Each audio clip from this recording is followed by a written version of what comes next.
you are! Oh, my friend! I have been waiting for you to return. I have a story to tell you.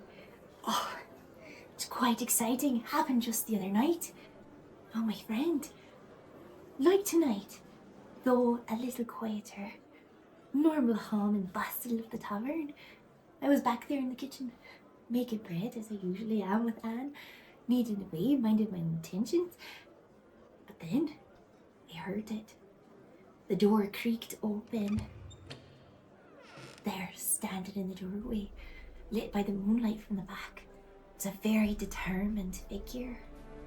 He stood there, in the doorway, and blast open a cold wind behind him, his cloak fluttering, his curls waving too. A halfling, no bigger than my waist, standing, but he was determined. He had a sword strapped to his back, I'll admit.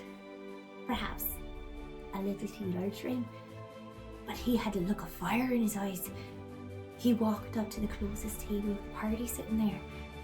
I believe it was a fighter and a mage and a ranger.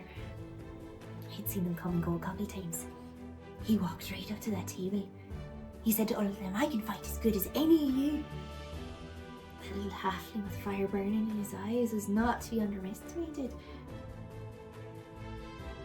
Wonder, I bet you do. You wonder what they made his challenge.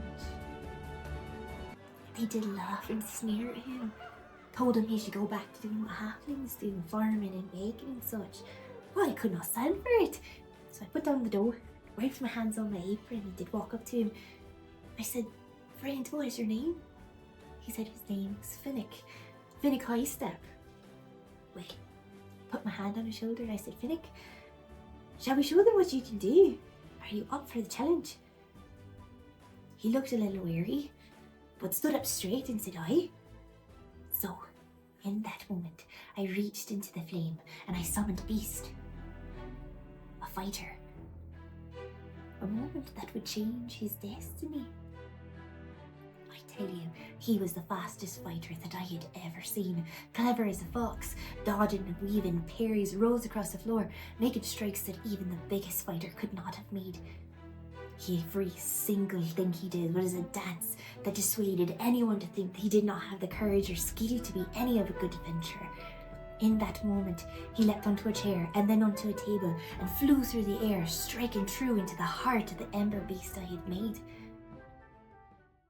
And then, as the fires died down around his feet, the silent nods of approval that came from every table in the tavern, oh, Finnick was beaming with pride and confidence. It was then the battle-scarred dwarf that he had met before took him into the fold, had him sit at the table with them, and they began to plot their next adventure. It was in that moment that a halfling proved that your courage is not measured by your size, but by your heart. I was so proud. I went back to my bacon, a quick little nod and wink from Finnick. Because I tell you, my friend, every adventure starts somewhere.